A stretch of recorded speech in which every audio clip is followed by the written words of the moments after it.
Railway station के एक कोने में एक भिखारी रोज बैठा करता था। आने जाने वाली ट्रेनों में मुसाफिरों से वह भीख मांगकर अपना गुजारा करता था। यह उसका रोज का सिलसिला था, मांगना, थोड़ा बहुत पाकर पेट भर लेना और फिर अगली सुबह का इंतजार करना।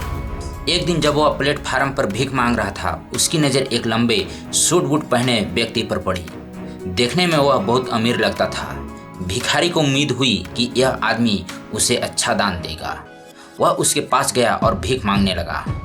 उस आदमी ने उसे ध्यान से देखा और बोला, तुम हर समय मांगते ही रहते हो, क्या कभी किसी को कुछ दिया भी है? भिखारी थोड़ा सकपकाया और बोला, साहब मैं तो एक भिखारी हूँ, मेरे पास देने को और क्या हो सकता है। उस व्यक्ति ने मुस्कुराते हुए कहा, जब तुम्हारे पास कुछ देने को नहीं है तो मांगने का भी हक नहीं है। मैं एक व्यापारी हूँ, लेन देन में विश्वास करता हूँ, अगर तुम मुझे कुछ दे सकते हो तभी मैं तुम्हें कुछ दूंगा। इतना कहकर वह व्यक्ति ट्रेन में बैठकर चला गया। उस भिखारी के मन में ये बात घर कर गई।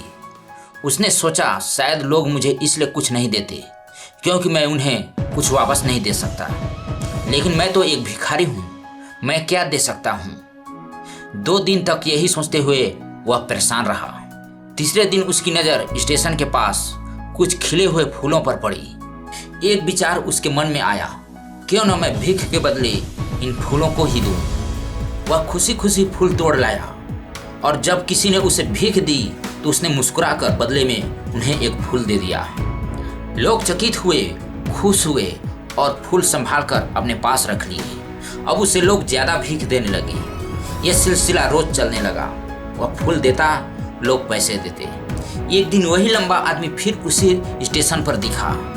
भिखारी दौड़कर उसके पास गया और बोला, आज मेरे पास देने के लिए फूल हैं, आप मुझे भीख दीजिए, बदले में ये फूल लीजिए। उस व्यक्ति ने पैसे दिए, भिखारी ने फूल दिए। व्यक्ति मुस्कुराया और बोला, वाह, आज तुम भी व्यापारी बन गए हो। उसकी यह बात भिखारी के दिल में उतर गई।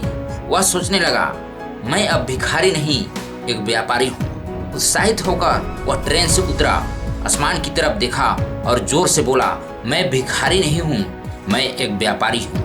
लोगों ने सोचा वह पागल हो गया है, लेकिन अगले दिन से वह स्टेशन पर कभी नजर नहीं आया। 6 महीने बाद उसी स्टेशन पर 2 सूट बूट पहने व्यापारी मिले। एक ने मुस्कुराकर कहा, पहचाना, हम पहले भी मिल चुके हैं। दूसरे ने कहा, माफ कीजिए, मुझे याद नहीं आ रहा है। पहला बोला, हम पहली बार तब मिले थे जब आपने मुझे भीख देने से इनकार किया था, और दूसरी बार जब मैंने आपको फूल दिए थे। दूसरे व्यक्ति चौंका, ओह, तुम वही भिखारी हो। पहला बोला, हाँ, लेकिन अब मैं फूलों का बड़ा व्यापारी हूँ। आपकी एक बात ने मेरी जिंदगी बदल दी है। आपने मुझे बताया कि जिंदगी में पाने के लिए पहले कुछ देना होता है। तब मुझे समझ में आ गया कि लोग मुझे भीख क्यों नहीं दे रहे हैं। वे मेरे फूल खरीद रहे थे, मैं खुद को बदल डाला। सोच बदली, नजरिया बदला और जिंदगी बदल गई। दोस्तों, इस कहानी से हमें बहुत कुछ सीखने को मिलता है। कहानी में लंबा व्यापारी गिव एंड टेक के नियम को बहुत अच्छी तरह जानता था। दुनिया के सभी बड़े बड़े व्यापारी इसी जीवन के नियम का उपयोग करके सफल हुए हैं। इस फार्मूले को उसने भिखारी को भी बताया। भिखारी ने इस प्राकृतिक नियम को अपना लिया और इसका असर उसके जीवन में साफ दिखाई देने लगा। उसने अपनी सोच बदली और उसकी जिंदगी बदल गई। यह कहानी हमें बताती है कि हम यदि अपनी सोच बदल लें तो कुछ भी हासिल किया जा सकता है। यदि हम खुद को छोटा समझते रहेंगे तो हम हमेशा छोटे ही बने रहेंगे। बड़ा बनने के लिए हमें अपनी सोच को बदलना होगा और खुद के बारे में बड़ा सोचना होगा। कहानी का सार यही है कि सफलता आपकी सोच में छुपी होती है।